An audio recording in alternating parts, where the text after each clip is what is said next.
Hello বন্ধুরা, সকলকে good morning. কেমন আছেন সবাই? আমি তো খুব ভালো আছি। এখন সকাল 10টা মতো বাজে।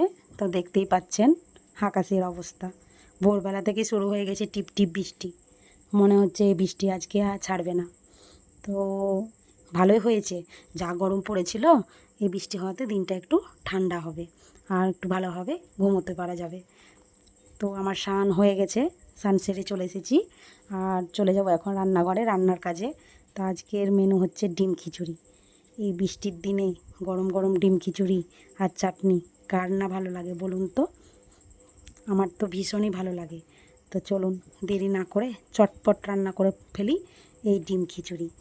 তো রান্নাঘরে চলে এসেছি আর হাঁড়িতে জলও বসিয়ে দিয়েছি। তো চাল ডাল একসাথে ধুয়ে হাঁড়িতে দিয়ে দেবো। একটু বেশি করেই করব যাতে রাতেরও হয়ে যায়। আমার হাজব্যান্ড বলে যে খিচুড়ি দুবার না খেলে নাকি মনেই ভরে না, তাই একটু বেশি করেই করে নেব। তো চাল ডাল ধোয়া হয়ে গেছে, এবার আমি হাঁড়িতে দিয়ে দেবো।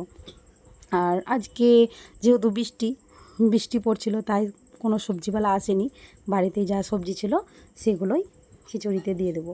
তো আমি সবজি হিসেবে দিব আলু, পটল আর বরবটি, টমেটোটাও দিয়ে দেবো পরে। তো আলু, পটল, বরবটি একসাথে আমি কেটে নিয়েছি আর কড়াইয়ে তেলও বসিয়ে দিয়েছি। তো সবজিগুলোকে আমি ভালো করে ভেজে নেব। আর অতি কটা দিয়ে দেবো সোয়াবিন। মানে খিচুড়িতে সোয়াবিন, বাদাম এগুলো না থাকলেও নাকি ভালোই লাগে না। তো খিচুড়িতে সোয়াবিন, বাদাম এগুলো মাস্ট লাগবেই। তো আমার সবজি ভাজা হয়ে গেছে আর হাঁড়িতে দিয়েও দিয়েছি। এবার দিয়ে দেবো কাঁচা বাদাম, ভালো করে ভেজে নেব। ভাজা হলে পরেই সেটাও আমি হাঁড়িতে দিয়ে দেবো। তো বাদামগুলো আমার ভাজা হয়ে গেছে, এবার উঠিয়ে নেব।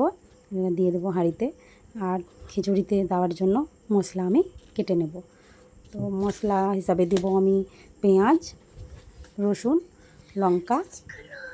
কড়াইয়ে তেল দিয়ে দিয়েছি আর ফোড়ন, 5 ফোড়ন, শুকনো লঙ্কার ফোড়ন দিয়ে দেবো আর তেজপাতা দিয়ে একটু ভালো করে নাড়াচাড়া করে তাতে দিয়ে দেব রসুন, থেঁতো করা রসুন। তো রসুনটা আমি দিয়ে দেবো।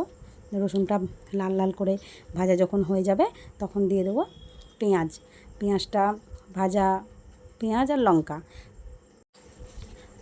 লঙ্কা, জিরে, আদা এসব আমি আজকে দিব না, যেহেতু মুসুরির ডালের খিচুড়ি, তাই পেঁয়াজ রসুন দিয়েই করব। যেহেতু মুসুরির ডালের খিচুড়ি পেঁয়াজ রসুন দিয়েই ভালো লাগে। তো আমার পেঁয়াজটা বেশ লাল লাল করে ভাজা হয়ে গেছে।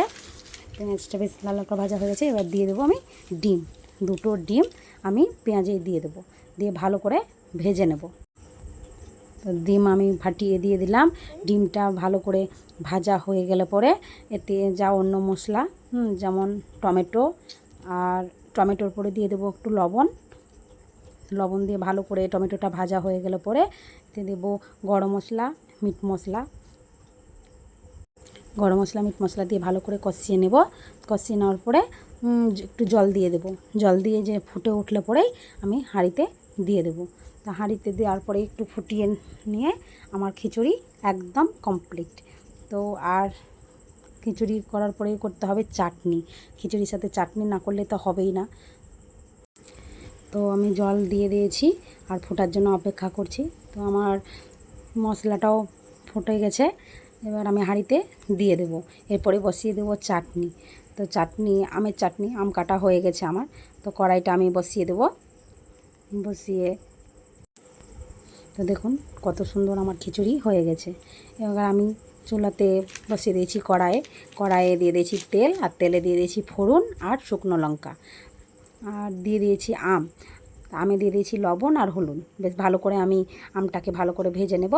ভাজা হয়ে গেছে, ভাজা হলেই আমি দিয়ে দেবো জল, আর জল দেওয়ার পরে দিয়ে দেবো 2 চামচের মতো চিনি। মানে একটু মিষ্টি মিষ্টি করব চাটনিটা, মানে মিষ্টি মিষ্টি না হলে পরে খেতে ভালো লাগে না, তাই একটু মিষ্টি মিষ্টি করব। তো জল দিয়ে আমি ঢাকা দিয়ে দেবো, সেদ্ধ হওয়া পর্যন্ত অপেক্ষা করব। তো আমার আম সেদ্ধ হয়ে গেছে, দেখুন কত সুন্দর চাটনি হয়ে গেছে। তো এই ছিল আমার চাটনি, হ্যাঁ, আর খিচুড়ি। তো খিচুড়ি আর চাটনি এই বৃষ্টির দিনে কেমন লাগলো জানাবেন। আমার ভিডিওটা যদি আপনাদের ভালো লাগে তাহলে লাইক, কমেন্ট, শেয়ার করে দেবেন। আর দেখা হচ্ছে পরের ভিডিওতে। আজকের মতো টাটা, বাই বাই।